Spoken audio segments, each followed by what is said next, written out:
আসসালামু আলাইকুম ওয়া রাহমাতুল্লাহি ওয়া বারাকাতুহু আলহামদুলিল্লাহ ওয়াহদাহু ওয়াসসালাতু ওয়াসসালামু আলা মান লা নাবিয়্যা বা'দু ওয়া বা'দ যাবিত প্রশংসা আল্লাহর জন্য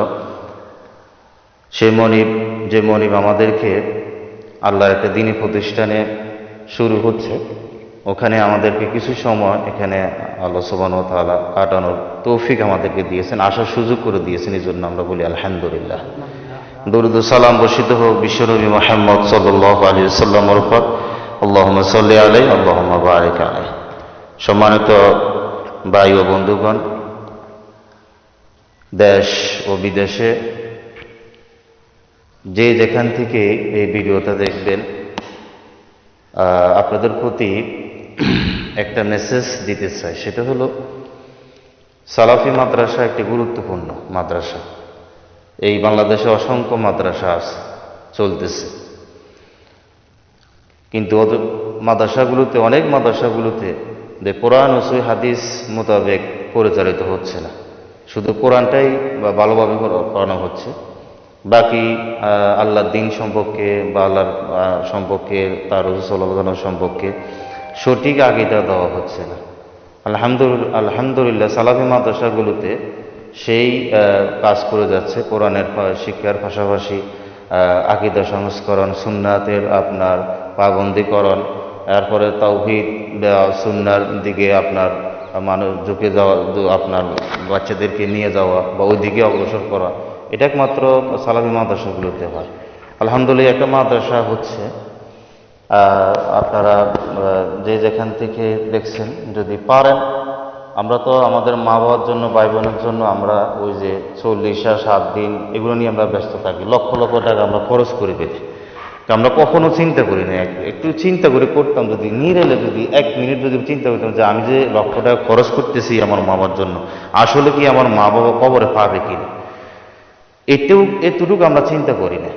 যে এটা যে আমি করতেছি, যে খানার আয়োজন করতেছি, 40 7 দিনের আয়োজন করতেছি, এটা কি আমার মা বাবা, আমার ভাই বোন বা আমার আত্মীয় স্বজন যারা মারা গেছে তাদের কবরে কি এটা পৌঁছবে? এটা কি নবী করিম সাল্লাল্লাহু আলাইহি ওয়াসাল্লাম করছেন? নবী করিম সাল্লাল্লাহু আলাইহি ওয়াসাল্লাম করলে না, অনুমতি দিলে না ওদের কবরে পৌঁছবে, যেহেতু নবী করিম সাল্লাল্লাহু আলাইহি ওয়াসাল্লামের পক্ষ থেকে কোনো সিন নেই, তো কিভাবে এটা পৌঁছবে? জীবনে পৌঁছবে না। যেটা নবী করিম সাল্লাল্লাহু আলাইহি ওয়াসাল্লামের পক্ষ থেকে কোনো সিন নেই, সেটা কখন আল্লাহ সুবহানাহু ওয়া তাআলা কবুল করবেন না।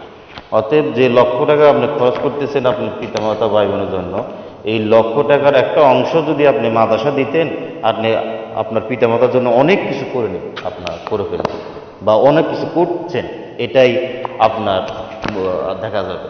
কারণ নবী করিম সাল্লাল্লাহু আলাইহি ওয়াসাল্লাম বলছেন, মানুষ যখন মারা যায়, ইযা মাতাল ইনসান ইনকাতাহু আনহু আমালহু ইল্লা মিন সালাসা, মানুষ যখন মারা যায় 3টা আমল ব্যতীত তার সমস্ত আমল বদ্ধ হয়ে যায়। ইল্লা মিন সাদাকাতুন জারিয়া, সদকা জারিয়া। এই মাদ্রাসা যতদিন থাকবে, যতদিন লেখাপড়া করবে, ততদিন যারা দান করছে এখানে, তাদের জীবদ্দশা তাদের নেকি মিলবে। মৃত্যুর পরও এই মাদ্রাসা যদি থাকে, তাদের কবরে অটোমেটিক নেকি পৌঁছবে। যদি মা বাবার পক্ষ থেকে আপনি দান করেন, আপনার কোন ভাই পক্ষে দান করেন, যে আমার মা বাবার পক্ষ থেকে আমি দান করলাম, আমার ভাইয়ের, আমার স্ত্রী, আমার বন্ধু বান্ধব তাদের পক্ষ থেকে দান করলাম, এই দানের কারণে যতজন ছাত্রছাত্রী এখানে তৈরি হবে, কোরআন শিখবে, দিন শিখবে, ততজনের আমল আপনার ভাইয়ের, আপনার মার কবর এটা যেতে থাকবে অটোমেটিক। কিন্তু মানুষ তো আসলে আমরা কিছু করি না, আমরা নকলে বিষয় করি। কিছু ভ্রান্ত হুজুর আছে, আইসা বলছে 40 7 দিনে করানোর জন্য, খতম করানোর জন্য, বাস মানুষও দিকে ছুটতেছে। একটু চিন্তা করেন, ঠিক আছে? এই জন্য আপনাদের প্রতি আহ্বান, যেখানে সালাফি মাদ্রাসা হোক এখানে দাঁড়ান, যেখানে সালাফি মাদ্রাসা হোক ওখানে দাঁড়ান। মাদ্রাসার বিকল্প কিছু নেই, মাদ্রাসা করতে হবে, আলেমের প্রয়োজন আছে। এইসব মাদ্রাসায় একটা হুজুর খুঁজে পাওয়া যায়, সালাফি একটা হুজুর খুঁজে পাওয়া যায়। এই জন্য আলেম তৈরি করা দরকার। আমাদের আলেম একবারই কম, আমরা মাদ্রাসাগুলোতে আমরা সত্যিকার আলেম পাইতেছি। আমাদের আলেম খুঁজতে হলে উত্তরবঙ্গে যাওয়া লাগে, রাজশাহী, ঢাকাতে যাওয়া লাগে, আর অনেক টাকা।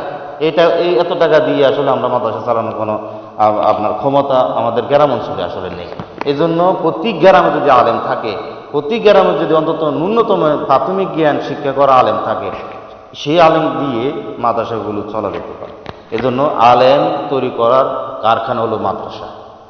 আর দাওয়াতের প্রধান টার্গেট আমি বলবো, এখন বর্তমান এই পরিস্থিতিতে দাওয়াতের প্রথম টার্গেট বা প্রথম যেটা ধাপ, এটা হলো মাদ্রাসা।